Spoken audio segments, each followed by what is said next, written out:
जी नमस्ते सर। प्रणाम। नमस्ते।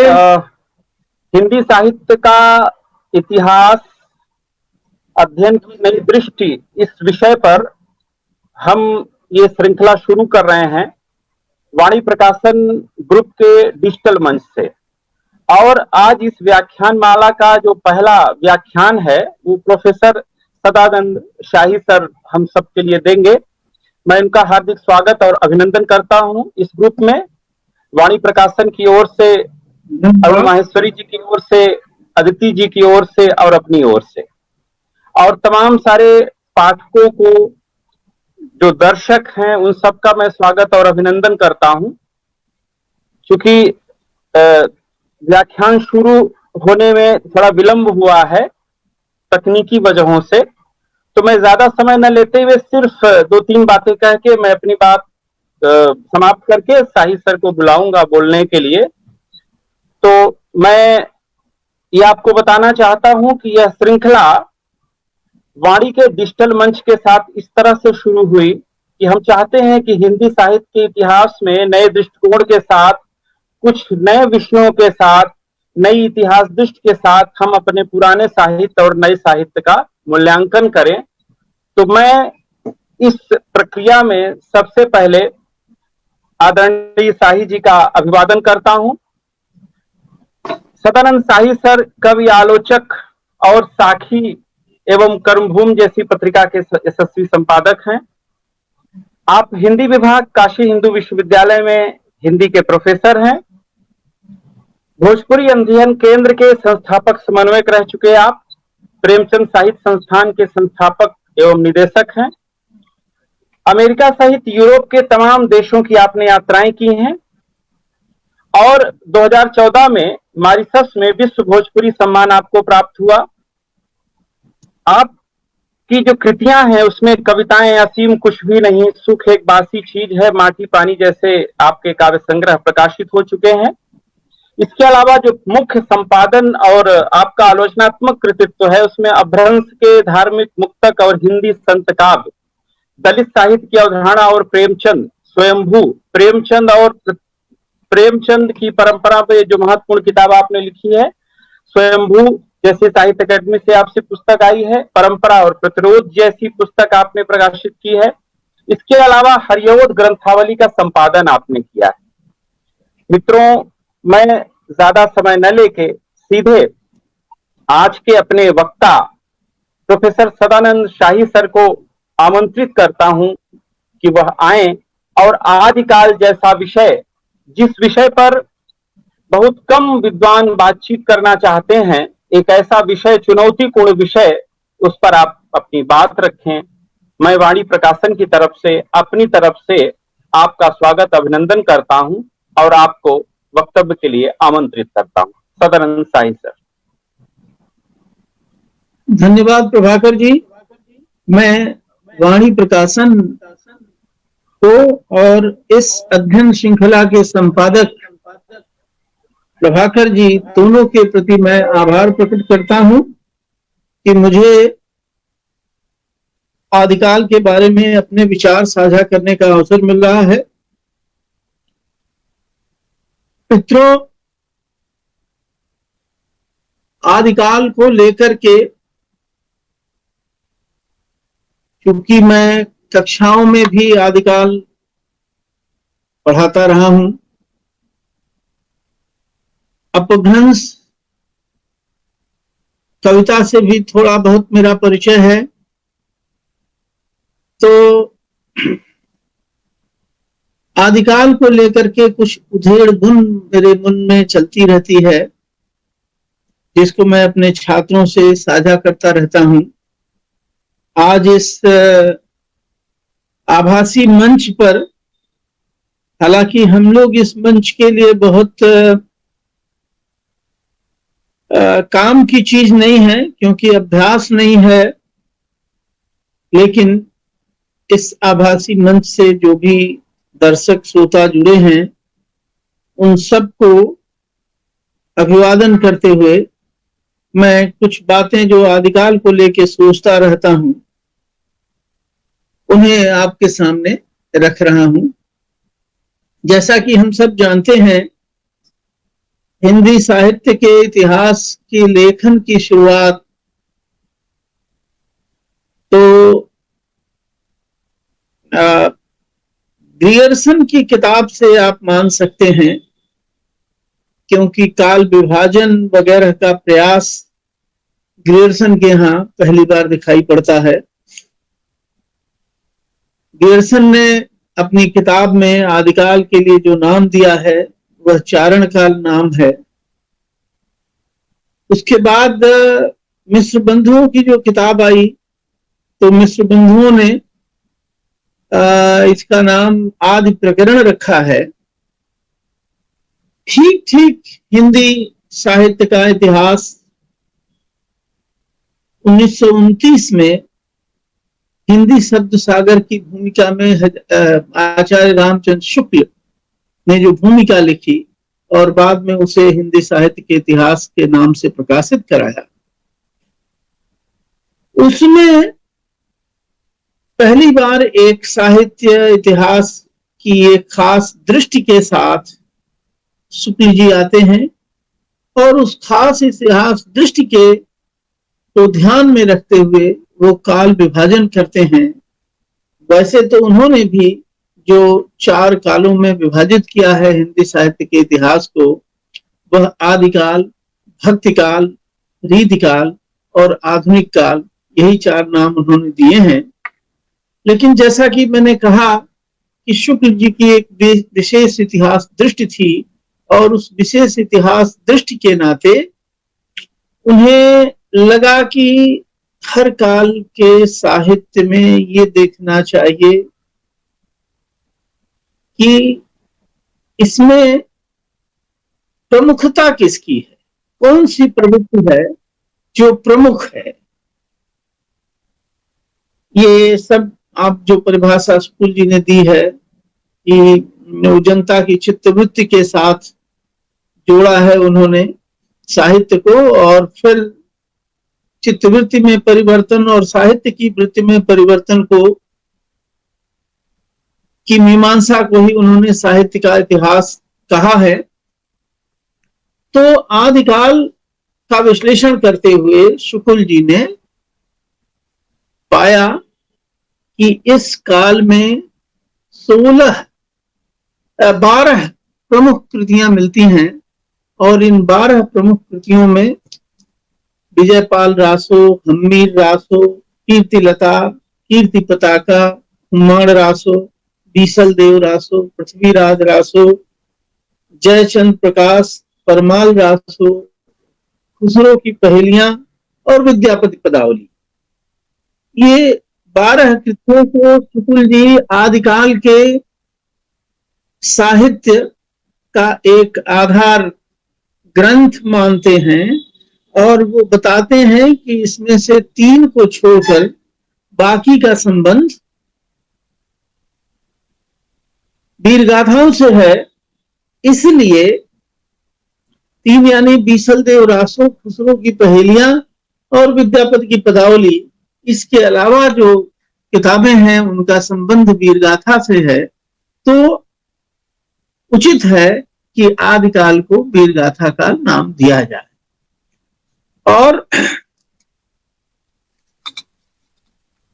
जो सिद्धों का साहित्य था, नाथों का साहित्य था, ऐसा नहीं है कि, हालांकि जैन साहित्य इस काल का उतना उपलब्ध नहीं था शुक्ल जी के समय तक, लेकिन सिद्धों और नाथों के साहित्य से शुक्ल जी परिचित थे। लेकिन शुक्ल जी की जो एक खास साहित्य दृष्टि थी, उस साहित्य दृष्टि के नाते वो ये मानते थे कि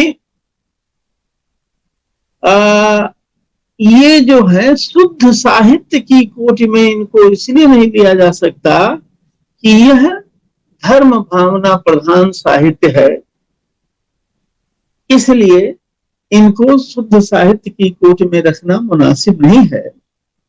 और जैसा कि उनको तमाम प्रवृत्तियों में से एक प्रवृत्ति को प्रमुख प्रवृत्ति के रूप में देखना था, निर्देशित करना था, तो उन्होंने धर्म भावना प्रधान साहित्य को साहित्य की कोट से बाहर किया और वीर गाथाओं की प्रमुखता देखकर इस काल का नाम वीर गाथा काल दिया।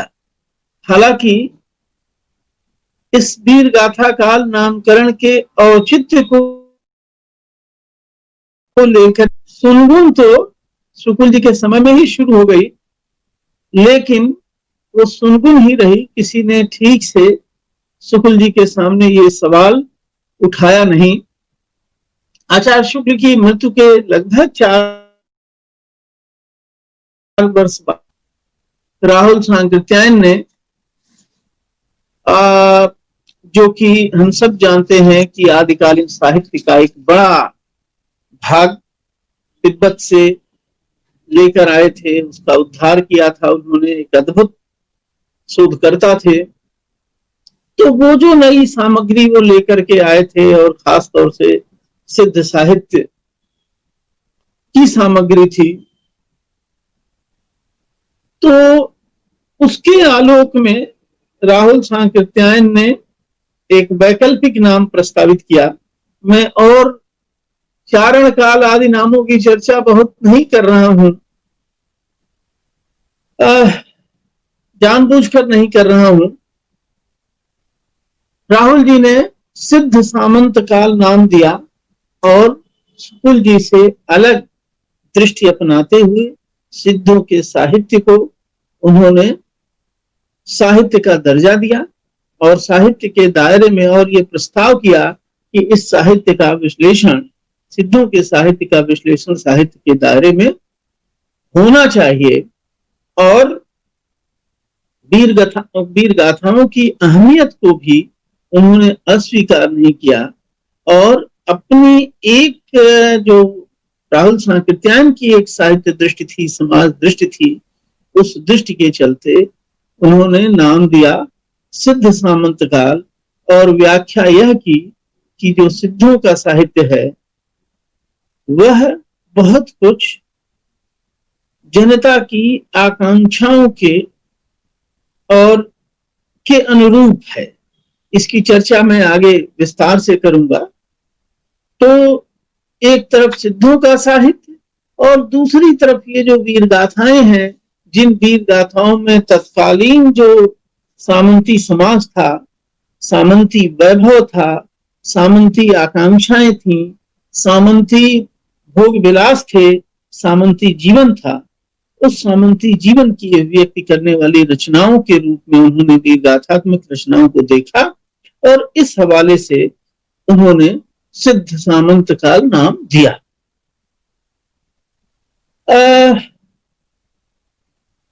और आगे चल करके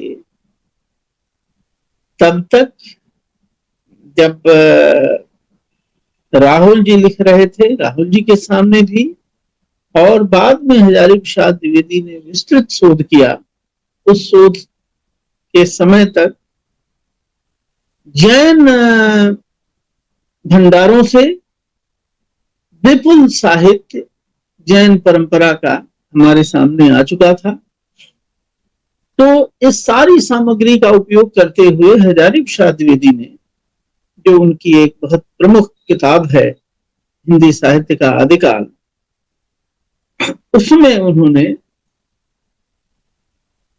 शुकुल जी के इस मूल्य निर्णय की विस्तृत व्याख्या की है, समीक्षा की है और शुकुल जी के महत्व को स्वीकार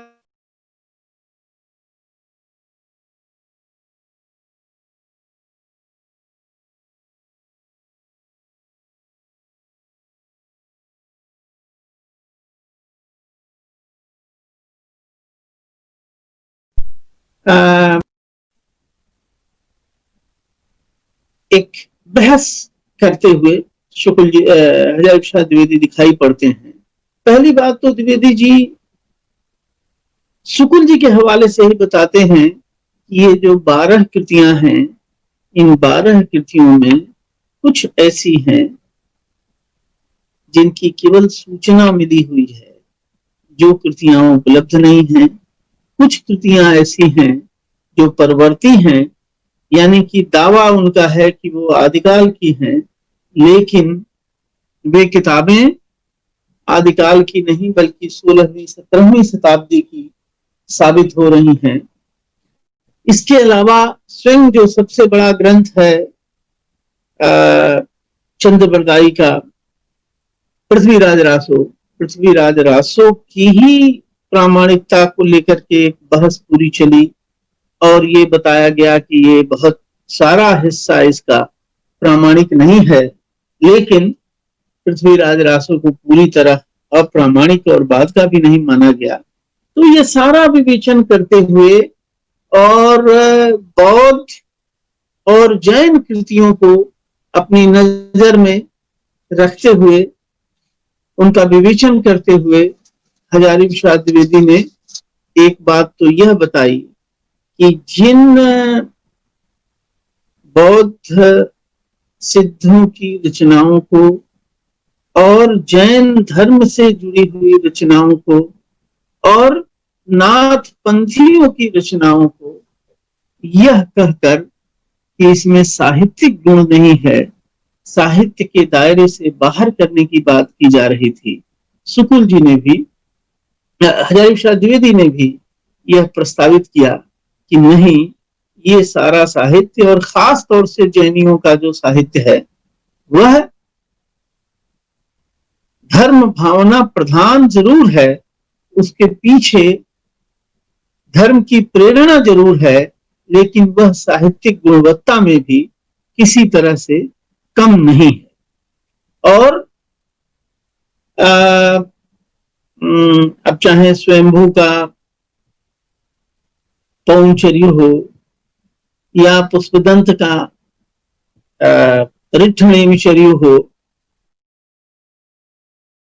ये सारी जो है जिनकी आगे मैं थोड़ी बहुत चर्चा करूंगा, तो इसमें द्विवेदी जी ने प्रस्तावित किया कि इसके पीछे प्रेरणा के रूप में धर्म भावना काम कर रही है, लेकिन इसके भीतर एक साहित्यिक गुण है। ऐसा नहीं है कि हजारी प्रसाद द्विवेदी ने वीर गाथात्मक रचनाओं को पूरी तरह खारिज किया है।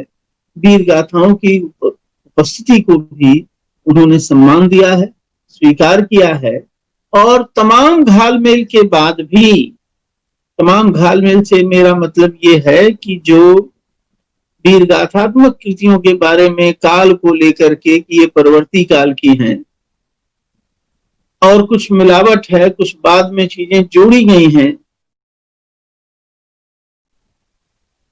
इसके बावजूद उन्होंने ये कहा कि उसमें जीवन की एक सच्चाई प्रकट हो रही है, समय की एक सच्चाई प्रकट हो रही है, भले ही वह सच्चाई एक सीमित समाज की सच्चाई रही हो, लेकिन एक सच्चाई को प्रकट करती है।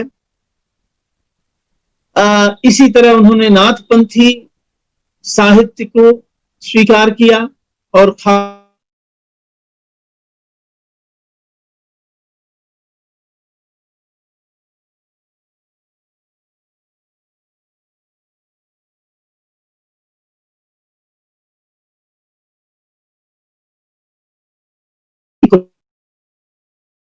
वर्णी जो संरचना है, बहुवर्णी उपस्थिति है, समानांतर चलती हुई विभिन्न धाराएं हैं जो एक दूसरे से के विपरीत भी हैं, एक दूसरे से टकराती हुई भी हैं और कुछ मामलों में एक दूसरे के समानांतर भी हैं। तो हजारी प्रसाद द्विवेदी ने एक शब्द दिया, यह अंतर विरोधों और स्वतो व्याघ्यातों का युग था। बहुत सारी धाराएं एक साथ चल रही हैं, इसलिए हजारी प्रसाद द्विवेदी ने प्रस्ताव किया कि इस युग का नाम वीर गाथा काल जैसा विशेष नाम देने से बहुत सारी प्रवृत्तियां छूट जा रही हैं, जो कि साहित्य किसी भी तरह उपेक्षा योग्य नहीं है। सिद्ध और सामंत काल नाम देने से दो प्रवृत्तियां तो उसमें आ रही हैं, किंतु जो लौकिक साहित्य है वह कहीं न कहीं छूट जा रहा है। इसलिए हजारी प्रसाद द्विवेदी प्रस्ताव करते हैं कि इस काल को आदिकाल जैसा विशेष नाम ही दिया जाए। और निर्विशेष नाम दिया जाए, यानी कि इसमें किसी एक विशेषता को स्थान देने की बजाय एक सामान्य सा नाम हो, जिस नाम की छतरी के नीचे सारी प्रवृत्तियां जो आदिकाल की हैं वो प्रवृत्तियां आ जाएं। तो कमोबेश यह एक तथ्य है कि आदिकाल नाम हिंदी में स्वीकृत हो चुका है और इतिहास बोध के लिए हम दूसरे दूसरे नामों की चर्चा करते हैं। चारण काल की भी चर्चा करते हैं, वीरगाथा काल की भी चर्चा करते हैं, सिद्ध सामंत काल की भी चर्चा करते हैं, लेकिन यह बात लगभग मान ली गई है, स्वीकार्य है कि इसका नाम आदिकाल है और इसी नाम के इर्द गिर्द आदिकालीन साहित्य का अध्ययन हम करते हैं। थोड़ी देर के लिए मेरा प्रस्ताव यह है कि आदिकाल में किसी एक प्रवृत्ति की प्रमुखता को देखने के आग्रह या कि नामकरण के आग्रह को परे रखते हुए जो उपलब्ध साहित्य है आदिकाल की विभिन्न धाराओं का, उस पर एक सरसरी तौर पर हम अगर निगाह डाल लें तो ये उचित होगा। जैसा कि मैंने कहा कि आदिकाल में एक ही साथ कई सारी धाराएं प्रवहमान हैं और एक साथ समानांतर, आप देखिए कि उधर पूरब में सिद्ध साहित्य लिखा जा रहा है, तो धुर पश्चिम में जैनियों की लेखनी से, पुराण से लेके और चरित काव्य से लेके और उपदेश की वाणी तक निकल रही है। और सिद्धों की धारा में से ही नाथ पंथियों की एक धारा निकलती है और एक नवोन्मेष के साथ पूरे परिदृश्य पर छाती हुई दिखाई पड़ जाती है, तो नए वेग के साथ प्रस्फुटित होती हुई वीर गाथाओं की अपनी दुनिया चल ही रही है। लोक जीवन और लोक राग से भरपूर रचनाओं की कोटियां भी अपनी जगह मौजूद हैं। तो थोड़ी देर इन अलग अलग कोटियों की जो समानांतर चलती हुई दिखाई पड़ रही हैं, उनका एक जायजा लें। जैसा कि मैंने कहा कि पूरब की ओर 84 सिद्धों की रचनाएं और 8वीं शताब्दी से लेकर के 12वीं शताब्दी तक इन 84 सिद्धों की व्याप्ति है और संख्या जरूर 84 सिद्धों की है। इनका नाम राहुल जी ने अपनी किताब में गिनाया है, लेकिन जिनकी कविताएं मिलती हैं, जिनकी रचनाएं मिलती हैं, उनमें सरहपा, सबरपा, काणपा, भुसुकपा, लुईपा, डूम्बिपा आदि प्रमुख हैं। इनकी रचनाएं मुख्यतः एक तो दोहा कोश के रूप में मिलती हैं और जिसमें दोहा छंद का उपयोग किया गया है। कुछ रचनाएं ऐसी हैं जिसमें कि जैसे आगे चल करके रामचरितमानस और प्रेमाख्यानक परंपरा में चौपाई और दोहे का एक जो बंध दिखाई देता है, वैसे ही कड़वकों के साथ दोहे का एक बंध बना, तो वैसी रचना भी सिद्धों के यहाँ मिलती है। और एक किताब जो चर्या गीतिकोश के नाम से जिसको हम जानते हैं, और चर्या गीतिकोश यानी कि जो सिद्धों का आचरण कैसा हो, उनके आचरण को लेकर के वो गीतियां लिखी गई हैं। इसका एक संस्करण बंगाक्षरों में महामहोपाध्याय हरप्रसाद शास्त्री ने प्रकाशित किया था और इसका नाम दिया था 1000 बछरेर पुरानो बांग्ला भाषा और साहित्य। यानी उनका प्रस्ताव ये था कि ये चर्या गीतियां जो हैं बंगला भाषा की पूर्व रूप हैं, लेकिन मजे की बात यह है कि वो जितनी बांग्ला की संपत्ति है उतनी ही हिंदी की भी संपत्ति है। तो ये जो बौद्ध सिद्धों की का जो विशाल साहित्य है, और हम सब आभारी हैं राहुल सांकृत्यायन के कि उन्होंने असाधारण शोध क्षमता से और साहस से तिब्बत से इन सारी का उद्धार किया और ले आए, और हिंदी साहित्य को समझने की, हिंदी साहित्य के आदिकाल को ही नहीं बल्कि पूरी साहित्य परंपरा को समझने के लिए एक ऐसी सामग्री उपलब्ध कराई।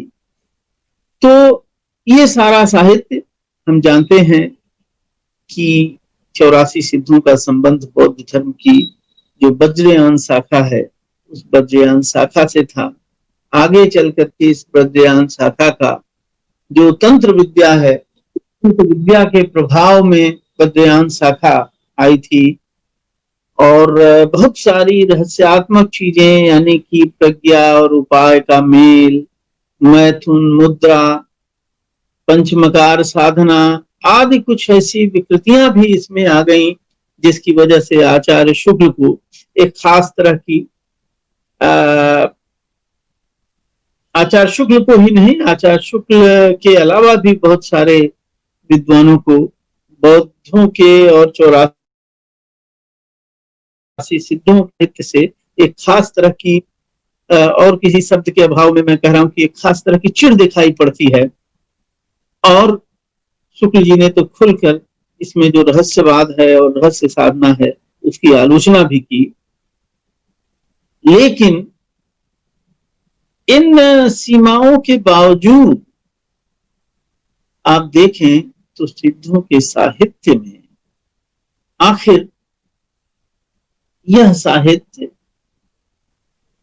इतने बड़े इलाके में लोकप्रिय क्यों था? एक सामाजिक सच्चाई का पता सिद्धों के साहित्य से हमको चलता है, और वह सामाजिक सच्चाई आप देखें तो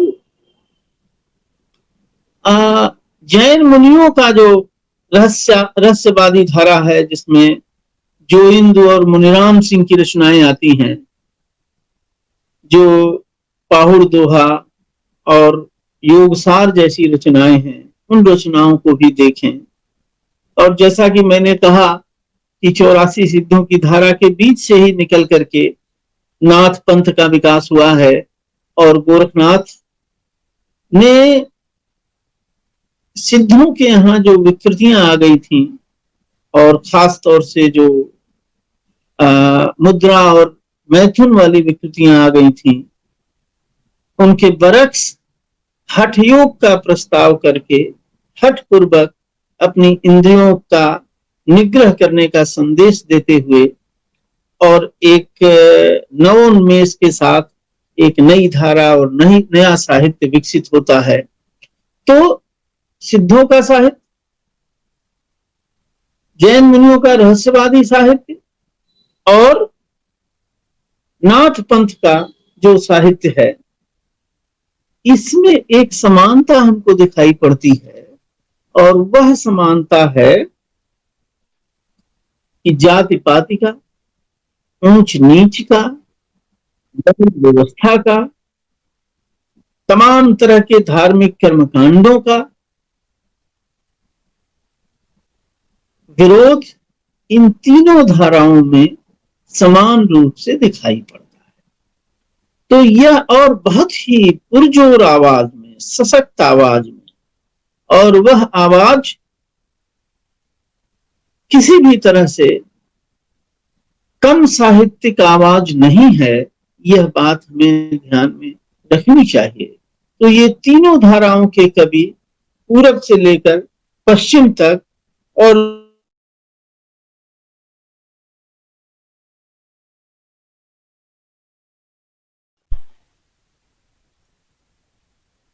कर्मकांडों का विरोध और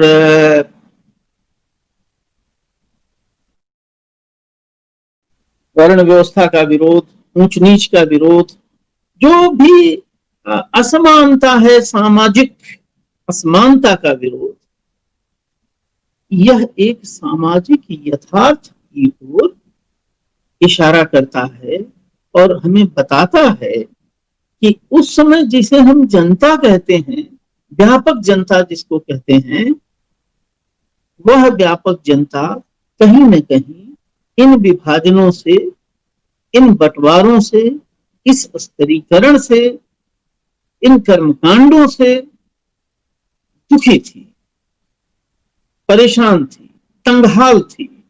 तो उसकी परेशानी, उसके दुख, उसकी तंगहाली को इन अलग अलग धारा के संतों ने देखा, और न केवल देखा बल्कि एक ऐसी वैचारिकी के माध्यम से उसको खारिज किया। तो उनकी जो लोकप्रियता है, इसलिए नहीं है 84 सिद्धों की मान्यता या गुरु गोरखनाथ की मान्यता या जैन साधकों की मान्यता इसलिए नहीं है कि इन्होंने तंत्र साधना किया और तरह तरह की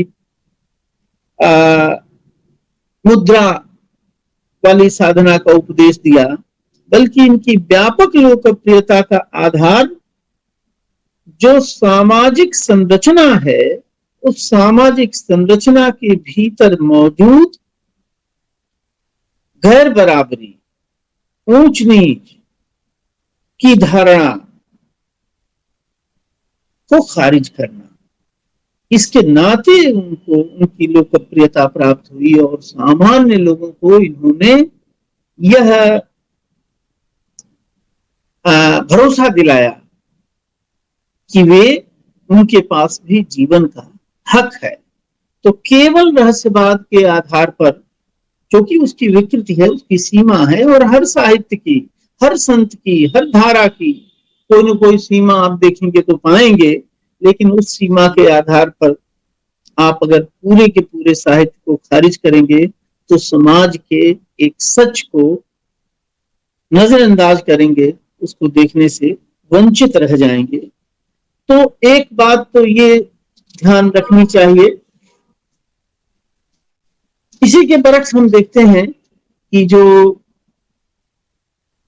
जैन कवियों का साहित्य है, जिसमें कि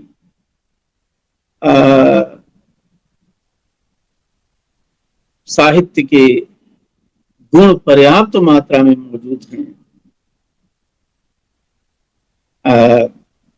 राहुल सांकृत्यायन ने तो यहां तक लिखा है कि पूरी समूची हिंदी धारा के इतिहास में जो सबसे प्रतिभाशाली कवि उनको मिलता है वह स्वयंभू है, जिसने कि ओमचर्यू की रचना की। ओमचर्यू अपभ्रंश में लिखी हुई राम कथा पर लिखी हुई राम कथा है, एक महाकाव्य है।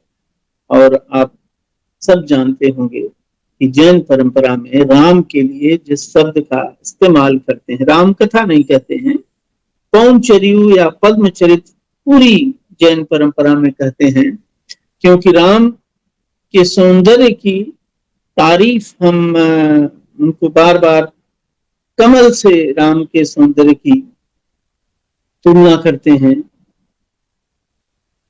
तुलसीदास का वो पद आपके ध्यान में होगा, नवकंज लोचन कंज मुख कर कंज। तो कमल के साथ जो राम के मुख की तुलना की जो परंपरा है, वो रूपक में उनके यहाँ बदल जाता है, और वो राम कथा को पद्मचरित के नाम से।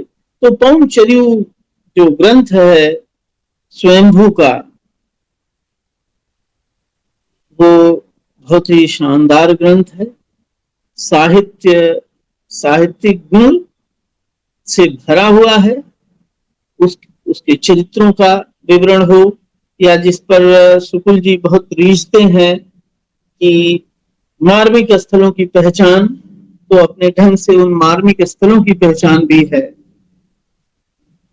इसी तरह पुष्पदंत, हालांकि स्वयंभू ने भी राम कथा और कृष्ण कथा दोनों लिखी। ये जैन धर्म में जो सलाका पुरुष होते हैं, उन सलाका पुरुषों में इन्होंने राम और कृष्ण को भी शामिल किया है। तो जैन धर्म के अन्य सलाका पुरुषों के अलावा राम और कृष्ण के जीवन पर भी पर्याप्त साहित्य लिखा गया। और इसकी एक वजह ये हो सकती है कि राम और कृष्ण का जो चरित्र है वो लोक में बहुत प्रिय है। तो जैन कवियों ने भी अपनी वाणी, अपने विचार, अपनी भावना को व्यक्त करने के लिए इन कथाओं को, राम और कृष्ण की कथाओं को, इनके जीवन का सहारा लिया और ये रचनाएं की। और ये रचनाएं किसी भी तरह से साहित्य में, साहित्य के हिसाब से कमतर नहीं है। तो स्वयंभू हैं, पुष्पदंत हैं, कनकामर हैं, ये एक पुराण साहित्य की रचना होती है। फिर चरित काव्य भी लिखे जाते हैं, करकंड चरियु, नाथ कुमार चरियु आदि। मैं इनके जो रहस्यवादी साहित्य है उसकी चर्चा मैं कर चुका हूं। जोहिंदू और मुनिराम सिंह जिस धारा के प्रमुख कवि हैं। तो ये जैनियों का साहित्य है। नाथ साहित्य की चर्चा भी मैंने सिद्धों के चर्चा के क्रम में नाथ साहित्य की भी चर्चा की। और मैंने इस बात को रेखांकित किया कि सिद्धों, नाथों और जैन मुनियों का जो पाखंड विरोधी स्वर है वो धार्मिक मतों के विभिन्नता के बावजूद पाखंड विरोधी स्वर इनका एक जैसा है और यह एक सामाजिक सच्चाई को बताता है, रेखांकित करता है। और इस पाखंड विरोधी स्वर का मूल दैनंदिन जीवन के अनुभव है। इसीलिए आप देखेंगे कि जो पाखंड विरोधी इनकी कविताएं हैं, उन कविताओं में जो प्रतीक और जो बिंब चुने गए हैं वो प्रतीक और बिंब दैनंदिन जीवन के हैं,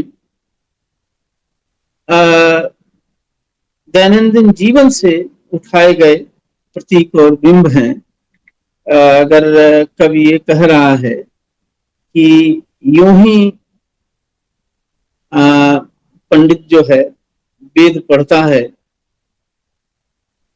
वो वेद के रहस्य को नहीं जानता, जैसे कि पके हुए बेल के ऊपर घूमता हुआ जो भंवरा है उसे बेल का रस नहीं प्राप्त होता, क्योंकि बेल का जो कवच है उसको भेद करके उसके रस तक पहुंचने की उसकी क्षमता नहीं है।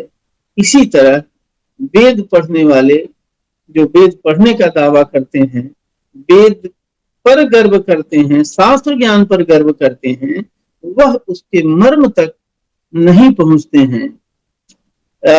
ये जो यज्ञ कर्म की आलोचना करते हुए इन कवियों ने कहा कि यूं ही ये धुएं में अपनी आंख को तपाते हैं। तो ये सारे उदाहरण एक एक, इस समय इतना अवसर नहीं है कि सबके डिटेल में मैं जाऊं, लेकिन जो उपमान उन्होंने उठाए हैं पाखंड का विरोध करने के लिए और मनुष्य की एकता को प्रतिष्ठित करने के लिए, वो सारे के सारे उपमान लोक जीवन से, दैनंदिन जीवन से लिए गए उपमान है।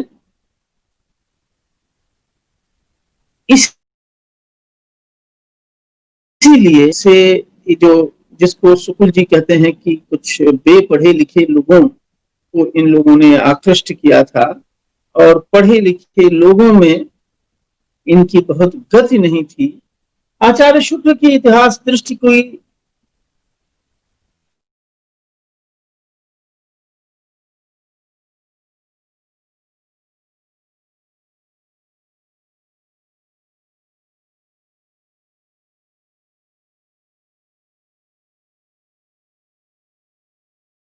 कई लोगों को ये बात अच्छी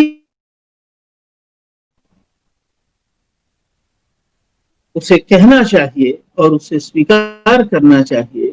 आचार्य शुक्ल के साहित्य इतिहास दृष्टि को जो चीज सीमित करती है वह है पढ़े लिखे लोगों का को ध्यान में रखकर साहित्य और इतिहास दृष्टि को परिभाषित करने की उनकी जो प्रतिश्रुति है वह उनकी इतिहास दृष्टि को सीमित करती है। आचार्य शुक्ल बार बार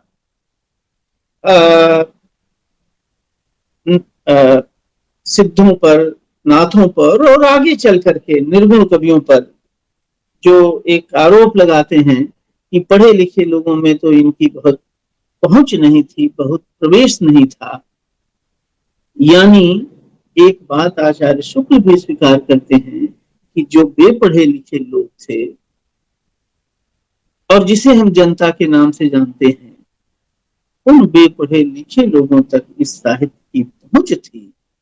तो यह पहुंच इसीलिए थी कि दैनंदिन जीवन के अनुभव से उनका जो एक दुख था, उस दुख को इन संतों ने, इन कवियों ने समझा था।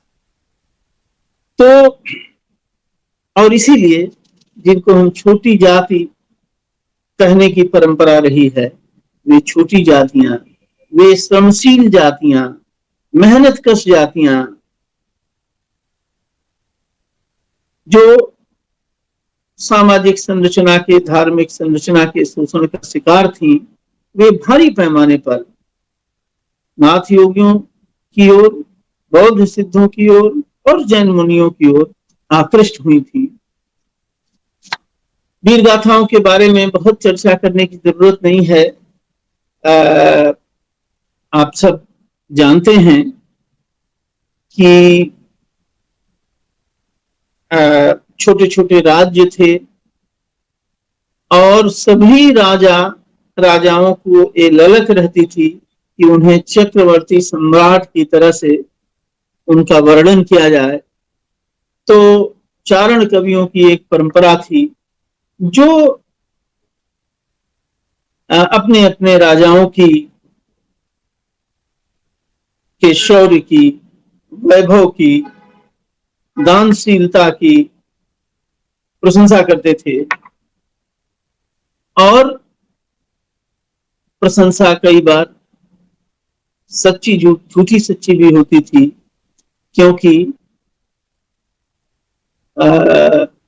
जब तक आप उनको चक्रवर्ती सम्राट नहीं बताएंगे, दुनिया भर का सबसे बड़ा विजेता नहीं बताएंगे, तब तक वो खुश होकर के पुरस्कार नहीं देंगे। तो उन वीर गाथाओं का एक बड़ा प्रतिनिधि ग्रंथ हमारे सामने, जैसा भी जिस रूप में उपलब्ध है, पृथ्वीराज रासो। तो वीर गाथाओं की एक परंपरा जो सामंती जीवन, जो उस समय का एक यथार्थ था, उस यथार्थ का वर्णन करता हुआ वो हमारे सामने है। फिर लोक जीवन का बहुत सारा साहित्य, हेमचंद ने जो प्राकृत व्याकरण में जो दोहे संकलित किए हैं, उन दोहों को आप पढ़ें तो उससे आपको पता चलेगा कि जीवन का कैसा सहज सरल रूप उसमें दिखाई पड़ता है।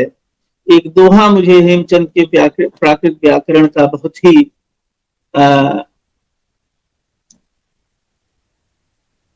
अच्छा लगता है।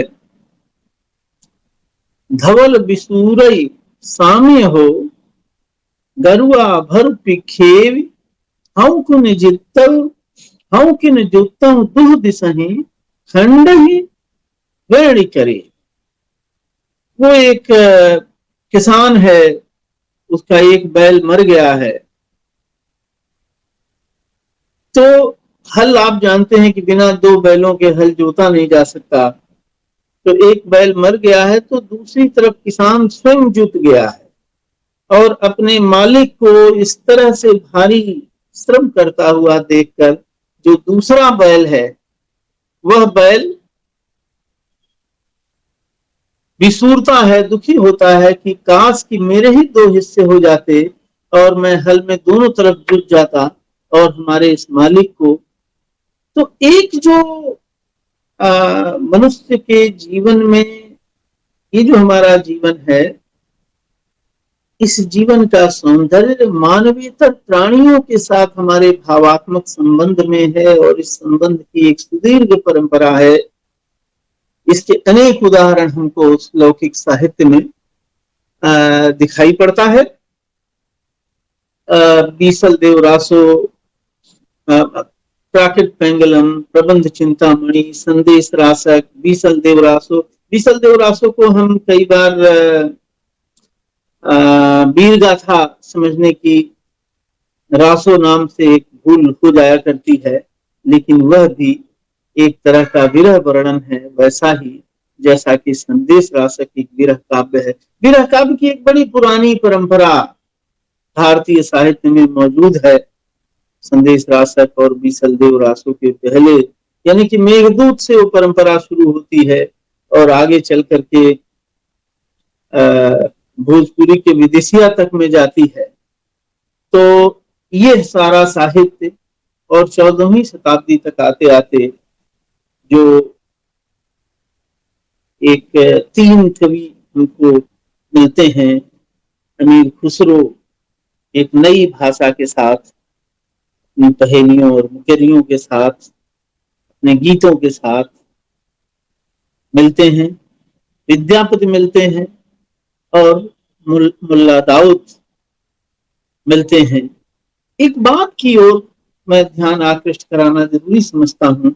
हजारी प्रसाद द्विवेदी ने जो आदिकाल पर उन्होंने शोध किया है, उसमें एक खास बात की ओर उन्होंने ध्यान यह आकृष्ट किया कि इस काल का पूरब के हिस्से का साहित्य हमको मिलता है बौद्ध सिद्धों का, पश्चिम के हिस्से का साहित्य हमको मिलता है जैन मुनियों का। ये जो मध्य देश है हिंदी का, इस मध्य देश का साहित्यिक प्रमाण कम कम मिलते हैं। ये जो मुल्ला दाऊद का चंदायन बहुत कुछ इस मध्य देश के हिस्से का, क्योंकि ये कहानी भी लोरिक और चंदा की कहानी, इस पूरब की कहानी है।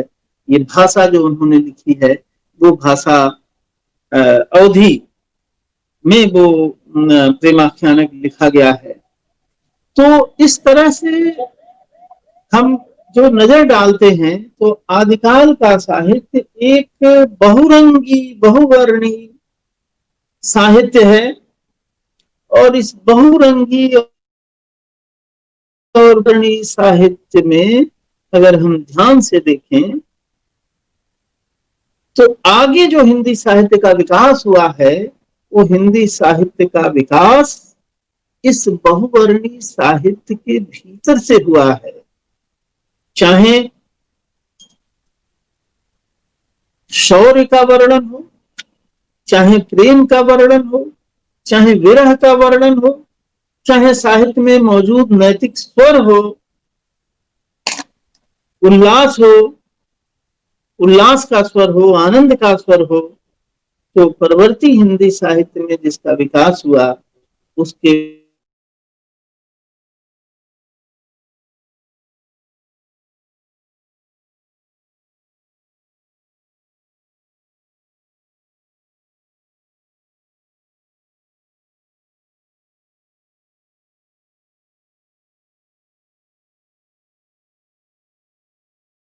के हवाले से आखिर क्या वजह है कि 7वीं 8वीं शताब्दी से लेकर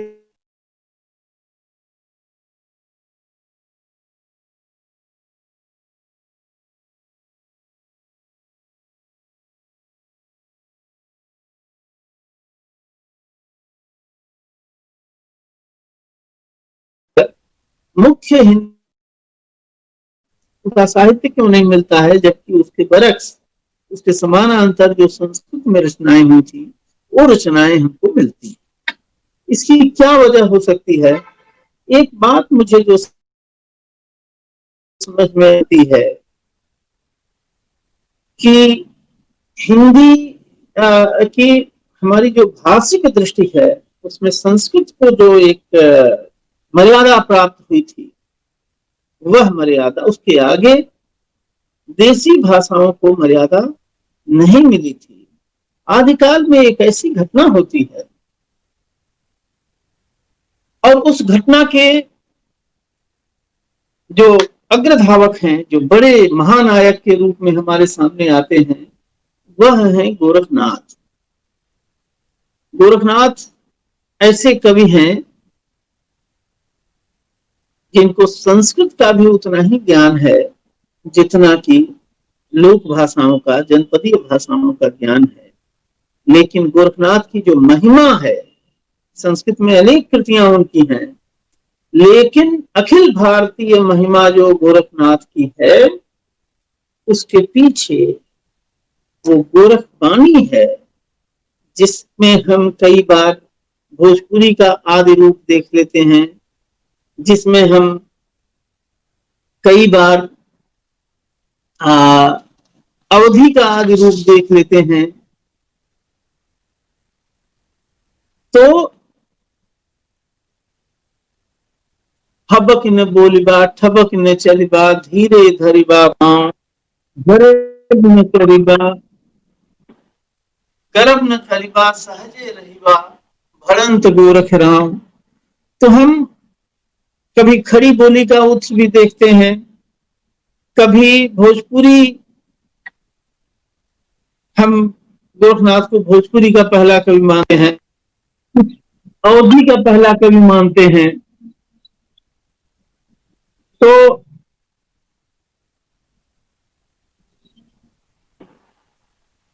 अवधि का पहला कवि मानते हैं। तो ये जो जनपदीय भाषाओं को संस्कृत के बरक्स प्रतिष्ठा देने का काम उस युग में गोरखनाथ ने किया। पूरब का ये जो हमारा साहित्य का न मिलना, उस युग के साहित्य का न मिलना, धर्माश्रय भी नहीं था और राजाश्रय भी नहीं था। संस्कृत की रचनाएं मौजूद हैं और जनपदीय भाषाओं की रचनाएं मौजूद नहीं हैं। ये एक कहानी है और इस कहानी की बात के पीछे मुख्य बात यह है कि भाषाओं को वह गरिमा नहीं प्राप्त हुई थी आदिकाल में। गोरखनाथ जैसा एक व्यक्तित्व होता है जिस व्यक्तित्व ने जनपदीय भाषाओं का वो एक गरिमा प्रदान की, अखिल भारतीय गरिमा प्रदान की। और हम देखें तो आगे चल करके जो हिंदी क्षेत्र में ही नहीं, अखिल भारतीय स्तर पर जनपदीय भाषाओं के भीतर जो भक्ति साहित्य लिखा गया और जिस तरह की महिमा भक्ति साहित्य को मिली, उसके लिए गोरखनाथ जनपदीय भाषाओं को एक प्रतिष्ठा दे चुके थे, एक एक एक उनकी महिमा को स्थापित कर चुके थे। तो इस रूप में गोरखनाथ का एक एक एक भूमिका, एक महत्वपूर्ण भूमिका अपने सामाजिक संदेश के अलावा, अपने काव्यात्मक संदेश के अलावा तमाम जनपदीय भाषाओं को प्रतिष्ठा देने का है। और कल्पना करिए कि अगर गोरखनाथ ने वह प्रतिष्ठा न दी होती तो आगे चलकर जो हमारा ये समृद्ध भक्ति काव्य विकसित हुआ, वह उस भक्ति काव्य का विकास न होता। जैसा कि मैंने कहा कि आगे का जो हमारा हिंदी साहित्य है, हिंदी साहित्य का जो जिसे हम श्रेष्ठतम रूप मानते हैं, उसके सूत्र हमको आदिकाल में मिलते हैं। चाहे कबीर की वाणी का जो तेजस्विता है, जो साहस है, उसके सूत्र हमको सिद्धों की वाणी में मिलते हैं। आप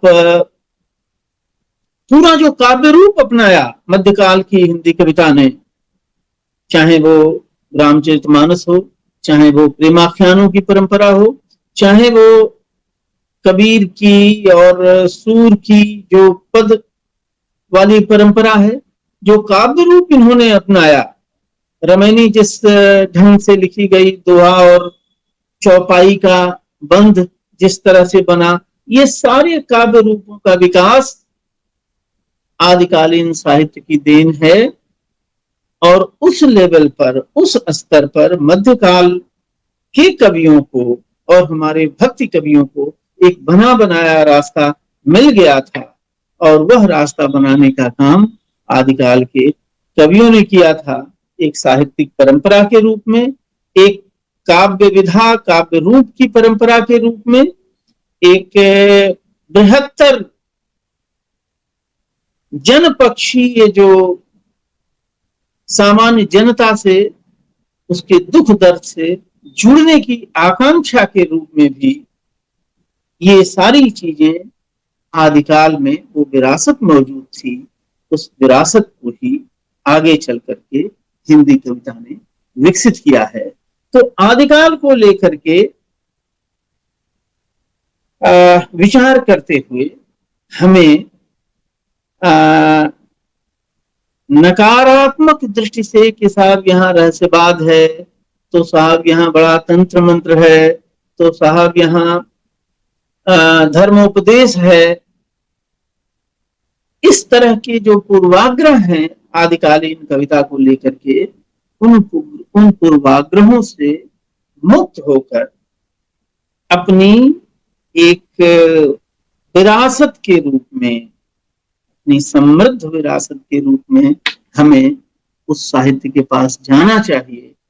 अगर हम वहां जाएंगे खुली दृष्टि से तो हमको उस पूरी साहित्य धारा को समझने की एक दृष्टि मिलेगी, और साथ ही जिसे भारत कहते हैं और जिसे भारत का मन कहते हैं, उस भारत के मन को समझने की भी एक खूबसूरत दृष्टि वहां पर हमको मिलेगी, बशर्ते वहां हम अपने तमाम सारे पूर्वाग्रहों को छोड़कर जाएं।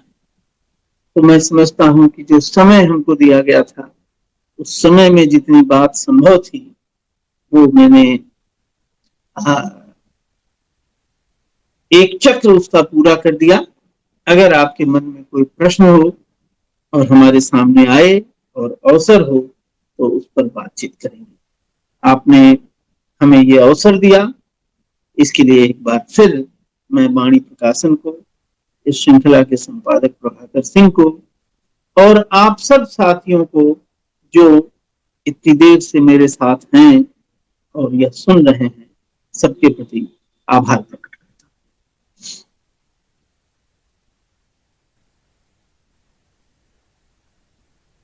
बहुत बहुत आभार सर।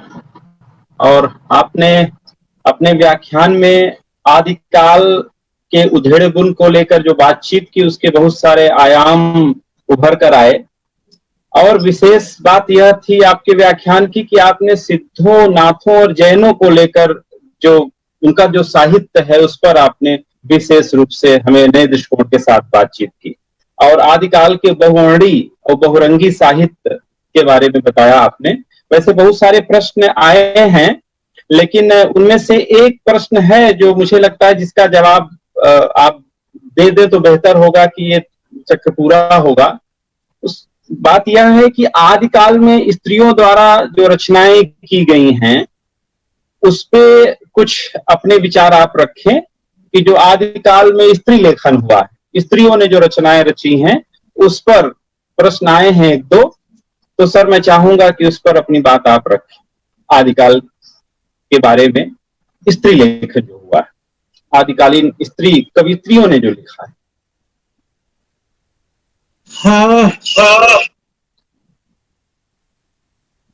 आदिकाल में स्त्रियों की उपस्थिति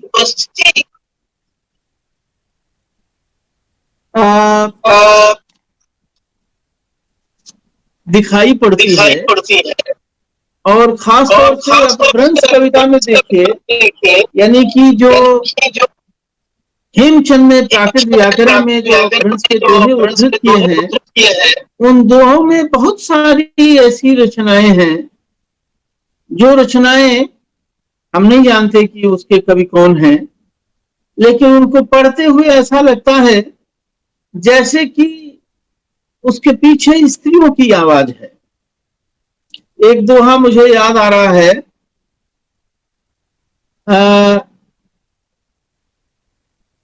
भल्ला हुआ जो मारिया बहिण महारा कंत, लज्जित जव संवयस्यम जे भग्गा घर अंत।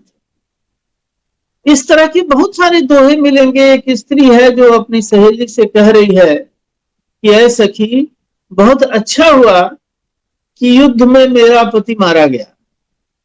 अगर मेरा पति युद्ध में नहीं मारा जाता और भागकर घर चला आता तो मैं अपने साथ की अपनी जो सहेलियां हैं उन सहेलियों को मैं कैसे मुंह दिखाती।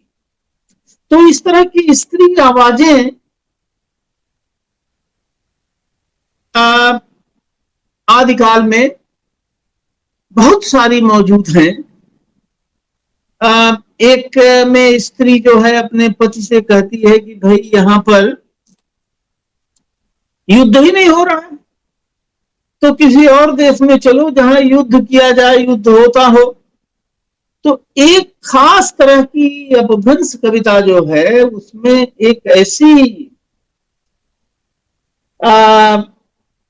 एक और दोहा मुझे याद आ रहा है, एवं जम्म ही अन्न ही भी गोर सुदिज्जय कंत,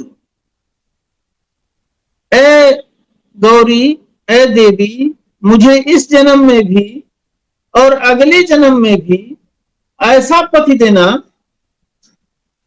आजकल जो हो गया है कि साहब पैकेज कितना है, इतने पैकेज वाला पति चाहिए। उस काल की नायिका कह रही है कि हमको ऐसा पति देना जो मदमस्त हाथी से निहत्था जाके भिड़ जाए। तो बहादुरी का एक मूल्य, अगर तुम बड़ा घर पूछते हो कि बड़ा घर कहां है तो बहुत सारे बड़े घर हैं, लेकिन संतप्त लोगों के दुख दूर करने वाला मेरा पति उस कुटिया में रहता है। और अगर तुम्हें दुख दूर करना है तो मेरी पति की कुटिया में जाओ। तो इस तरह की तमाम स्त्री आवाजें आदिकाल की कविता में मौजूद है। और जैसा कि मैंने कहा कि बहुत सारा साहित्य आदिकाल का और खासतौर से भाषा का साहित्य उपलब्ध नहीं है, लेकिन ये जो आवाजें हैं ये बताती हैं कि और बहुत सारा साहित्य रचा गया होगा स्त्रियों के द्वारा। और निश्चित रूप से ये जिसने भी सवाल किया है उसको मैं धन्यवाद देना चाहता हूं कि आदिकाल में स्त्री स्वर की पहचान भी एक जरूरी काम है जिसे हमें करना चाहिए।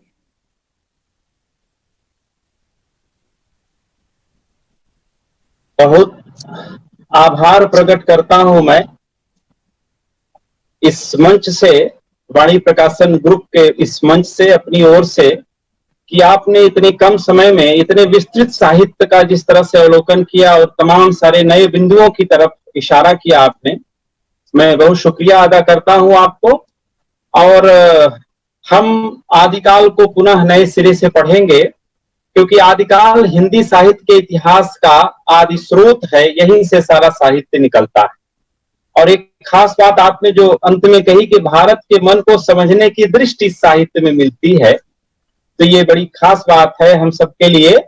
तो मैं पुनः पुनः आपको सर आभार प्रकट करता हूं आपका। और हम सब फिर कल मिलेंगे इसी मंच पर। और कल भक्ति काल पर अवसर देने के लिए मैं भी